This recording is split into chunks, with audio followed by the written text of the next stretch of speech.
2025-ի ամենաաղմուկահարույց հարցը հեծի հարցներ եւ չնայած այստեղ եղան արդեն բարձրաբանումներ, ամեն դեպքում հարցադրումներ կան ճշգրտելու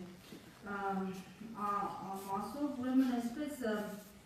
նախ ինչ եղավ Տեկենի հաղորդումը խախտումների վերաբերյալ, կոնկրետ ուսումնասիրվել են այդ խախտումները հաղորդումից հետո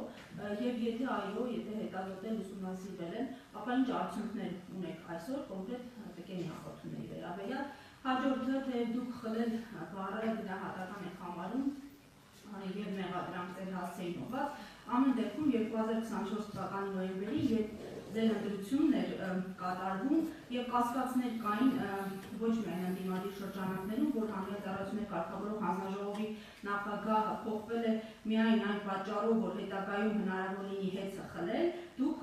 վստահեցրել եք, որ հեծը խլելու օրակարգ, մասնատելու օրակարգ չունեք եւ պատրաստ եք աշխատել այն խնդիրների վրա, որոնք արձանագրվում են։ Փաստացի ստացվում է, որ այդ կասկածները իրականություն դարձան, թե դուք ինչպես եք կարծում, եթե համաձայն չեք խլել բառի հետ։ Հաջորդ հարցադրումը նշեցիք ներդրումները մերժել եք, որովհետև որակի ցուցանիշներին կխանգարեր։ Ամեն դեպքում այդ որակի ցուցանիշները տեսանելի դարձան այդ նաև ձմռան ամիսների անջատումների թվով։ Հիմա եթե այդ ժամանակ արվեր, եթե այո անջատումներ տեղի ունենային,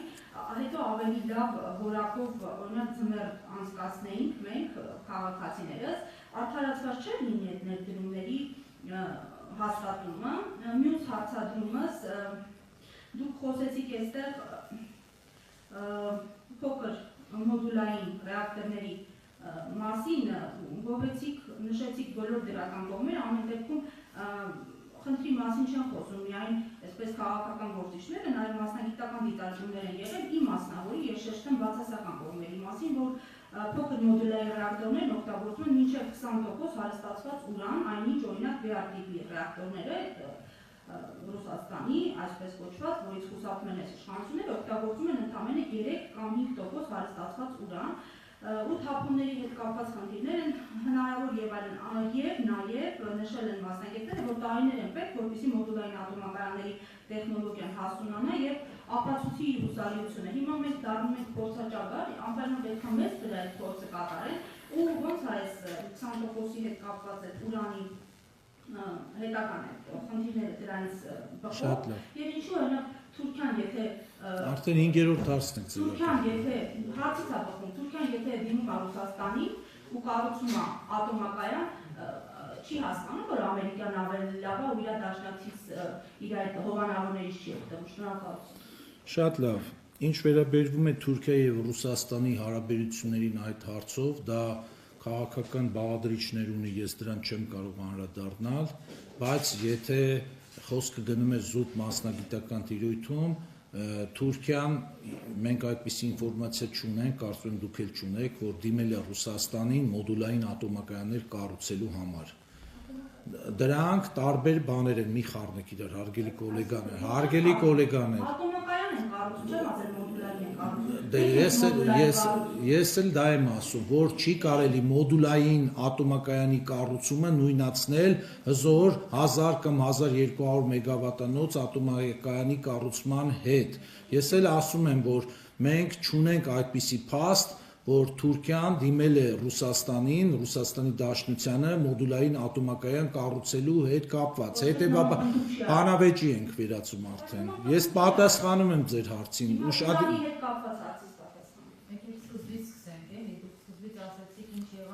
Լավ, մի րոպե, հանգիստ, առանց բանավեճի ժողովուրդ, ես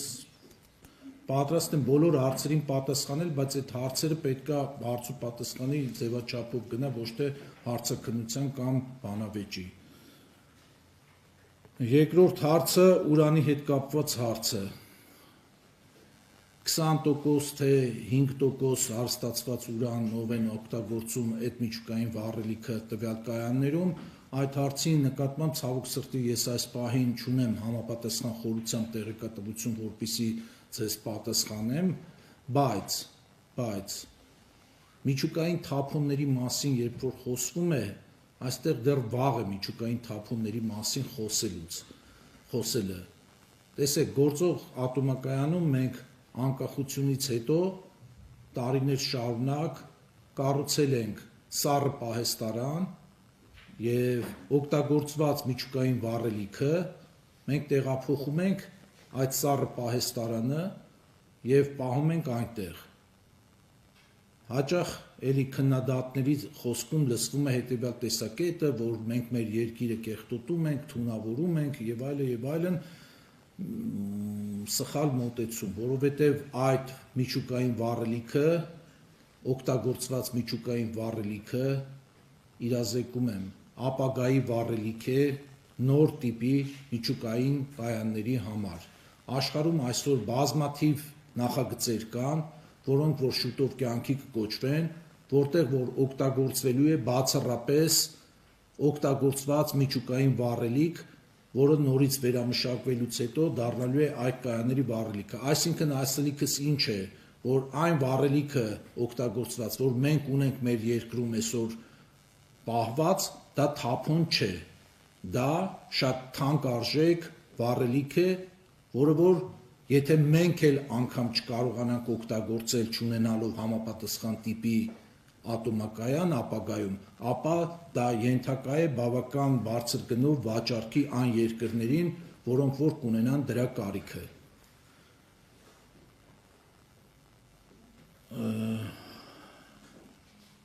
Հաջորդ հարցը կհիշեցնեք։ Տկեն հաղորդումը ինչ եղավ։ Տկեն հաղորդումը այն մասին էր, որ ինչի մասին որ էր, բառացի հիմա մեջբերում չանեմ, բայց այդ հաղորդումը այն մասին չէր, որ պետք է վարույթը անպայման սկսվի եւ ընթանա հաղորդման մեջ նշված խնդիրների շուրջ։ Մենք վարույթը հարուցվել է այդ հաղորդման շրջանակներում եւ հայտնաբերվել է վարույթի շրջանակներում այն, ինչ որ հայտնաբերվել է եւ ներկայացվել է հանրությանը։ Հետևաբար այնտեղ վարույթում մասեր կային, որ մաս են դարձել մեր հայտնաբերած խախտումների եւ մասեր կան, որ այո, այդ մասով կամ չենք հասցրել ուսումնասիրություններ անել այդ 3 ամսյա ժամկետում կամ պարզապես ինչ որ դրույթներ չի հաստատվել այդ մասով։ Հետևաբար այդտեղ արտառոց որևէ բան չեմ տեսնում։ Որ 2024-ի նոյեմբերի ձեր հայտարարության հետ կապված։ Հա, շատ լավ, այո։ Ես երբեք չեմ փոշմանում իմ ասածներից եւ բոլորս մեր կյանքում ունենք այդպիսի պրակտիկա, երբ որ ժամանակի ընթացքում որևէ կարծիք ենք հայտնում կամ տվյալ իրավիճակում իրավիճակն այդպիսին է, բայց օրեր անց, ամիսներ անց իրավիճակ է փոխվում ոլորտի կառավարման հետ կապված կամ տվյալ ընկերությունների հետ կապված եւ կարող ես արդեն մոտեցումները փոխել կամ մոտեցումը փոխվել։ Այո, այդ պահին ինչ որ ասել եմ, այդպես էր, այդ պահին որևէ վարույթ չկար հարուցված, որևէ ապացույցներ չկային սեղանին դրված եւ որևէ մեկը այ հենց այդ ճանապարհով այդ դա կլիներ խլել, եթե անհիմն մենք փորձեինք լիցենզիան դադարեցնել, բայց վարույթ է բան արվել, հարուցվել վարույթի շրջանակներում հսկայածավալ ինչ որ աշխատանք եւ հաշվետվություն է արվել, որտեղ հատ նշված է, թե հեծում ինչպիսի խախտումներ է հայտնաբերված։ Եթե այդ խախտումների հետ կապված հարցեր ունեք, ինչ որ տարակարծություններ ունեք, պատրաստ եմ մեկնաբանելու, բայց այնպես չի, որ մենք ինչ որ չեղած բանը բերել ենք եղածի տեղ ուզում ենք անցկացնենք։ Այսինքն ձեր ժամանակ է, ձեր կառավարման ժամանակ է, չէ՞, մոնիտորինգ արվել հենց հանրային ծառայությունների կարգավորող հանձնաժողովի կողմից։ Իմ ժամանակը ո՞րն է։ Ձեր երբ որ վերցրել եք նախագահի պաշտոնը, արվել է, չէ՞, մոնիտորինգ հեծում։ Երբ որ նշանակվել եմ հանձնաժողովի նախագահ, մի քանի ամիս անց, կարծեմ 4-5 ամիս անց այս վարույթը հարուցվել է, բայց մինչև այդ 2 անգամ հայտնաբերված խախտումների համար մենք հեծին տուգանել ենք 10 միլիոն դրամով, արդեն ասեցի այդ մասին։ Այնպես չի, որ մենք պարապ նստել ենք, սպասել ենք, որ հետո լույսը բացվի, հեծին տուգանենք։ Այսինքն այն արձանագրումները, որոնք եղել են այդ վարույթի շրջանակում, արձանագրվել են նաև մոնիտորինգային խմբի կողմից, թե առավել բաներ են հետո գրվել ուղղակի որ ծանոթ չեմ ձեր մոնիտորինգի մանրամասներին, հետաքրքիր է հնարավոր է արդյոք որ օրինակ մոնիտորինգային խումբն է թերացել եւ հետո այսպես ասած փաստի առաջ կանգնացրել սեփականատերերին եւ մոլորեցրել սեփականատերերին։ Հասկացա, մոլորեցնելու խնդիր չկա որևէ մոնիտորինգ, որը ինքը կարող է իր տեխնիկական առաջադրանքով ընդգրկել իր մեջ բոլոր հարցերը։ Մինչ այդ եղած մոնիտորինգները կոնկրետ նպատակներ են ունեցել, կոնկրետ խնդիրներ են թիրախավորել եւ այդ խնդիրների շրջանակներում հայտնաբերված խախտումների համար ընկերությունը համապատասխան տուժերի տուգանքների է ենթարկվել։ Հետևաբար մոտեցումը այնպես նայել հարցին, որ մեկ կամ երկու մոնիտորինգի ընթացքում հնարավոր էր ամբողջ այդ ծավալով հայտնաբերել եւ ինչ որ դրա շրջանակներում այլ գործողությունների գնալ, դա ըստ էության հնարավոր չէր։